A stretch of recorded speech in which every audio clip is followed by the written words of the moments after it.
Biasanya pelaku pesugihan akan dibekali tali pocong sebagai pengikat perjanjian dan sebuah cermin tua sebagai tempat tinggal makhluk yang akan dipanggil. Ada beberapa ciri rumah makan yang akan memakai penglaris jenis ini. Di cermin, tampak seperti ada sosok berdiri di belakangnya. Sosok itu tidak bergerak, hanya berdiri. Dan lebih jelas, tinggi, dibungkus kain putih kotor dan wajahnya mulai kelihatan. Pocong, tubuh Tata membeku. Dia ingin lari tapi nggak bisa. Karena untuk keluar dari ruangan itu, ia harus melewati posisi yang ada dalam... Hai semuanya, hai sobat halus sekalian. Kali ini kami akan membahas tentang pesugihan dengan menggunakan ludah pocong. Apakah kalian percaya? Bagaimana kami akan menceritakannya? Selamat datang di Haluan Misteri.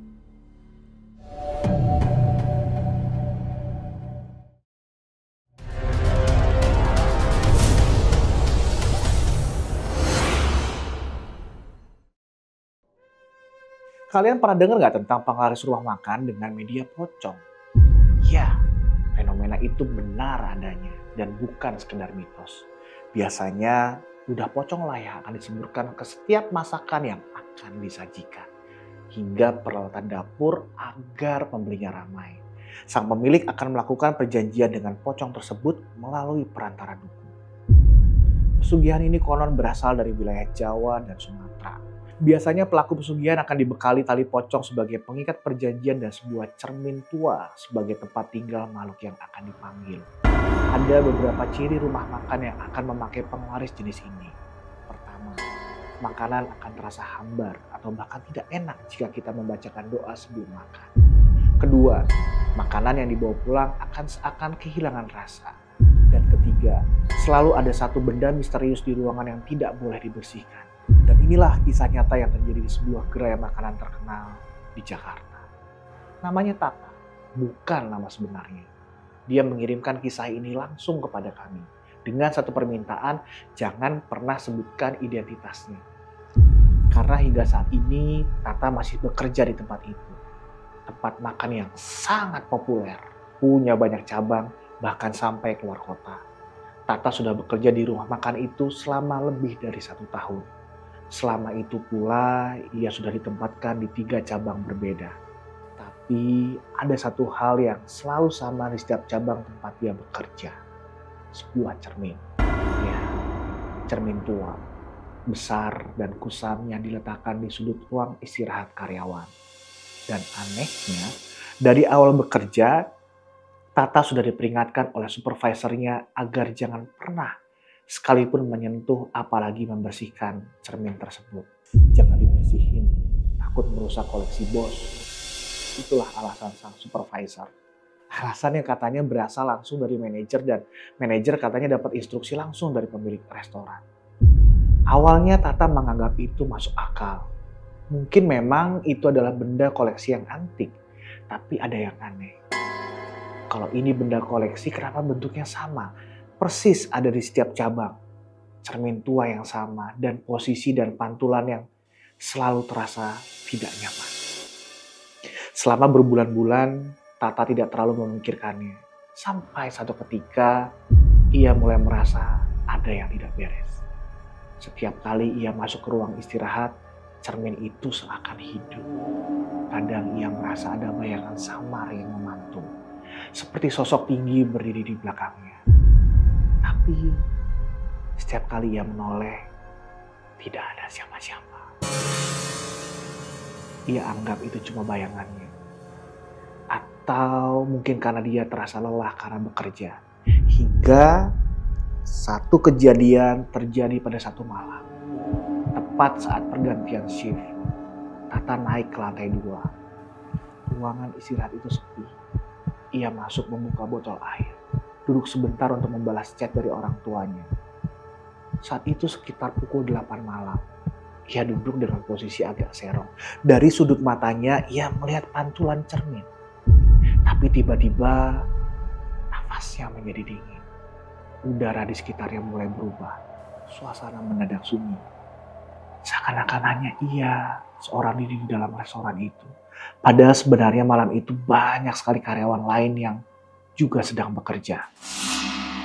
Lalu kemudian di cermin tampak seperti ada sosok berdiri di belakangnya. Sosok itu tidak bergerak, hanya berdiri. Tata menoleh perlahan. Tidak ada siapa-siapa. Tapi ketika ia kembali memandang ke arah cermin, sosok itu masih ada.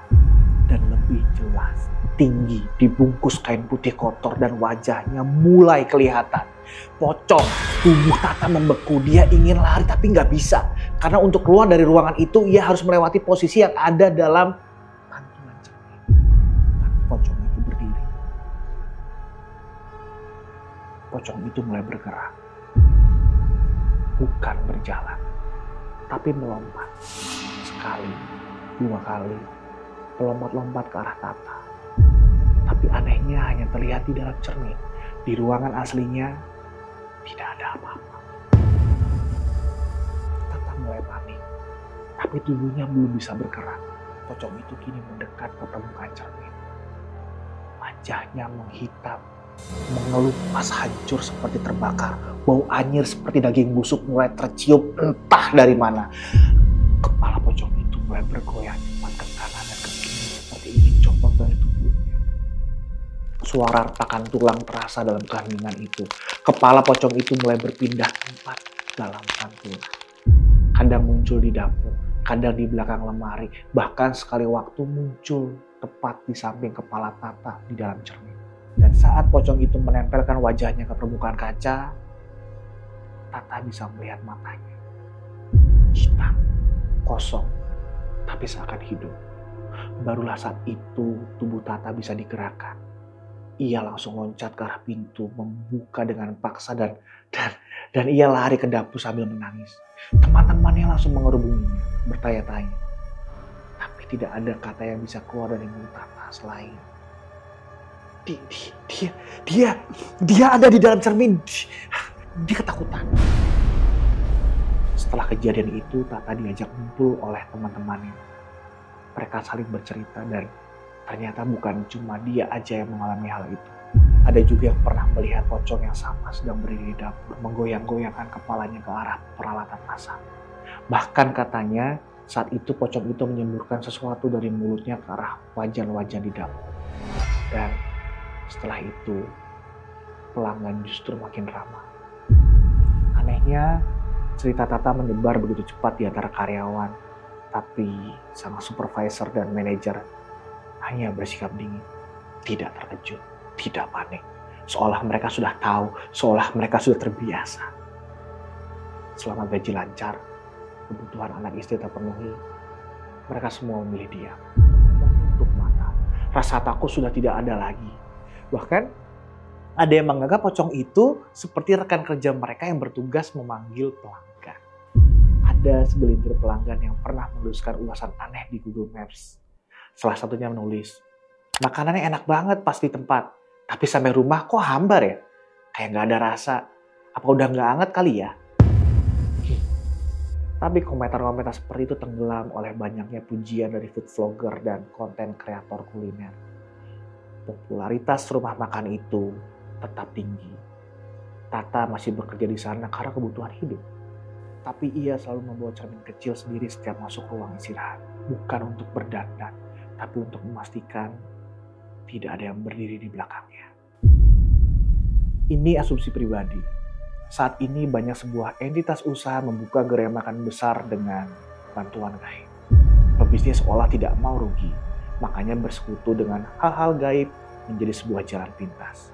Apakah kamu, jika memiliki kesempatan untuk membuka gerai makan milik kamu sendiri, akan berani untuk bersekutu dengan bantuan gaib, dengan bantuan pocong, dan apapun itu untuk membuat tempat makan kalian menjadi ramai? Sekian Haluan Misteri kali ini. Jangan lupa like, comment, subscribe, dan nyalakan lonceng. Sampai ketemu di kisah horor selanjutnya.